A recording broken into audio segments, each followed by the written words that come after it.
layanan kepegawaian yang berbau ada uang-uang. Kedua, tentang setiap belanja negara itu tidak hanya selesai pada laporan, tapi dipastikan bahwa apa yang menjadi sasarannya sampai. Misalnya sembako bukan hanya sampai pada laporan selesai, tapi dipastikan pada objek ataupun sasaran yang menjadi target itu barangnya sampai. Jadi kami sudah mencoba melakukan berbagai upaya, termasuk juga dengan seluruh teman-teman di Kementerian Sosial. Memang agak berat karena ada beberapa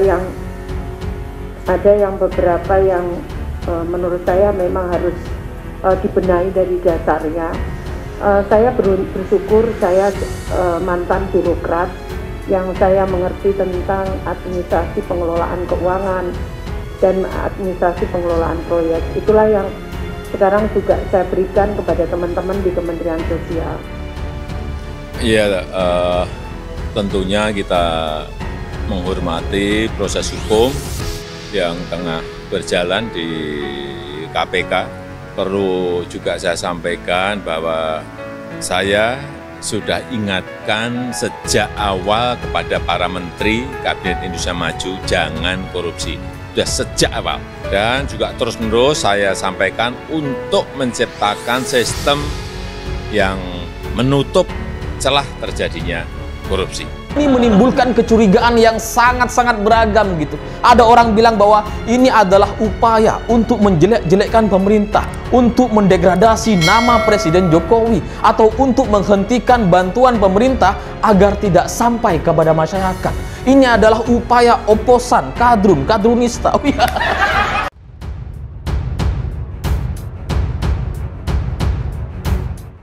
Korupsi Bansos, PDIP minta DPRD DKI Jakarta panggil Dinsos dan Pasar Jaya.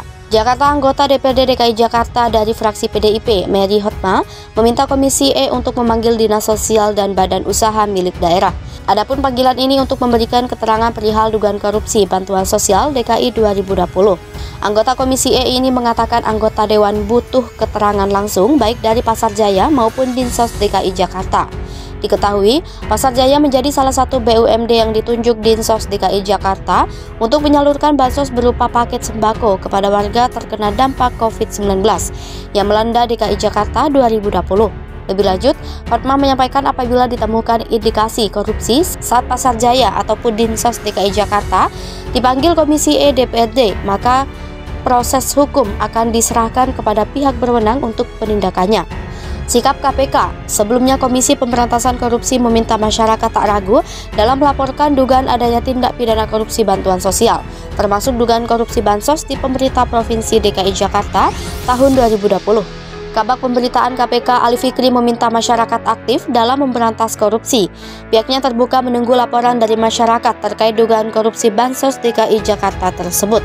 Ali memastikan KPK akan menindaklanjuti setiap laporan dugaan korupsi dari masyarakat. Ali menyebut KPK akan menelaah dan memverifikasi laporan apakah masuk ranah lembaga anti rasuah atau tidak. Setelah bangga ekspor beras ke Arab Saudi, Anies Baswedan panen anggur di Cilincing. Setelah Mei lalu mengekspor padi ke Arab Saudi, Gubernur DKI Jakarta Anies Baswedan memanen anggur hasil budidaya kelompok tani binaan Pemprov DKI di Cilincing, Jakarta Utara pada Jumat hari ini, 22 Juli 2022. Ia kemudian mengajak masyarakat dan komunitas anggur untuk mengunjungi lahan percontohan tersebut untuk belajar dan menerapkannya di wilayah masing-masing karena bibit anggur disediakan gratis di lahan tersebut. Adapun pengembangan budidaya anggur itu memanfaatkan lahan seluas 500 meter persegi milik warga dan diinisiasi oleh warga setempat bernama Sutarto. Anies meyakini budidaya anggur tersebut bisa terwujud berkat semangat kolaborasi, mengingat kawasan Cilincing dikenal sebagai daerah beriklim panas dan gersang, namun buah itu bisa dibudidayakan. Per tahun, rencananya bisa dipanen 2 kali dengan perkiraan hasil panen 70 jenis anggur pada Juli 2022 ini mencapai sekitar 150 kg.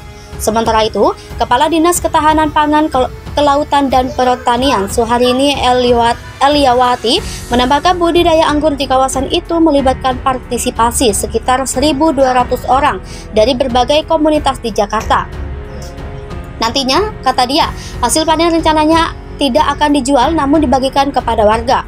Anggur tersebut, kata dia, layak dikonsumsi setelah dites kandungan logam berat di Laboratorium Pusat Promosi dan Sertifikasi Hasil Pertanian DKPKP DKI Jakarta. Nantinya, Dinas KPKP akan mengembangkan pertanian perkotaan untuk anggur di lahan terbatas seperti di rumah susun atau bahkan rooftop rumah warga. Anies Baswedan ekspor beras ke Arab Saudi. Gubernur DKI Jakarta Anies Baswedan memimpin pelepasan ekspor 1 kontainer produk beras FS Yasamin ke Riyadh, Arab Saudi Jumat 20 Mei 2022. Ekspor 19 ton beras ini menurut dia sangat bersejarah karena baru pertama dilakukan dari Jakarta ke Arab Saudi. Ekspor beras ini merupakan hasil kerjasama antara badan usaha milik daerah PT Food Station dengan PT AL Rakib Universal Group. Beras ini diekspor dari gudang PT Food Station Cipinang Jaya, Komplek Pasar Induk Beras Cipinang, Jakarta Timur. Anies berharap melalui ekspor beras ini, kedepannya Jakarta mampu mengekspor produk pangan lainnya dengan kualitas tinggi ke berbagai negara dunia. Menurut dia, ini kemungkinan karena Jakarta punya wilayah penyangga yang mampu memproduksi pangan berlimpah. Beras ekspor PT Food Station Cipinang Jaya ke Arab Saudi itu bertipe bulir panjang atau long grain yang dengan varietas IR sampai 64 Ciherang. Budidaya beras tersebut ditanam di Indramayu, Jawa Barat dan dipanen pada awal 2022. Jakarta miskin lahan buat hasilkan beras. Anies mengakui Jakarta tidak memiliki lahan yang cukup luas untuk bisa memanen padi. Namun Jakarta, kata dia, memiliki keunggulan untuk dapat memasok kebutuhan beras bagi warganya, mendistribusikan beras ke luar negeri, dan menjadikan PT Food Station Cipinang Jaya sebagai pusat perdagangan beras terbesar di Asia Tenggara. Menurut dia, ini karena pasokan beras di Jakarta dipasok oleh daerah-daerah penyangga dalam memenuhi kebutuhan beras warganya, utamanya daerah-daerah yang menghasilkan surplus beras. Namun, Anies memastikan Jakarta tidak hanya menerima beras-beras itu dengan kualitas baik, tetapi turut memikirkan kesejahteraan para petani dengan membuka pasarnya. Ditanya soal dugaan korupsi Bansos era Anies, Dinsos DKI angkat tangan, intinya memang. Publik tengah menyoroti dugaan korupsi Bansos DKI Jakarta era Anies Baswedan. Kendati begitu, Kepala Dinas Sosial DKI Jakarta, Premi Lasari, angkat tangan soal munculnya dugaan korupsi dalam program Bansos tersebut. Ia menerangkan bahwa dugaan tersebut tidak berkaitan dengan pihaknya. Memang, kata Premi, pihaknya menggandeng Perumda Pasar Jaya untuk pengadaan barang Bansos untuk tahun 2019 sampai 2020. Namun kontrak kerjasamanya sudah berakhir pada 31 Desember 2020 lalu. Oleh karena itu, Premi mengaku tak mengetahui soal beras yang tersimpan di gudang di Pulau Gadung, Jakarta Timur. Begitu juga dengan siapa pemilik dari beras yang jumlahnya diklaim mencapai 1.000 ton itu. Selain itu, ia mengatakan program Bansos untuk masyarakat terdampak pandemi COVID-19 disebutnya sudah diaudit oleh berbagai pihak. Ia juga sudah menyampaikan laporan pertanggungjawaban. Sebelumnya berada di media sosial dugaan korupsi bantuan sosial saat pandemi COVID-19 di era ex-gubernur Anies Baswedan tahun 2020 lalu. Salah satunya terkait pengadaan beras yang mencapai harga triliunan rupiah, malah terbengkalai hingga rusak di gudang penyimpanan.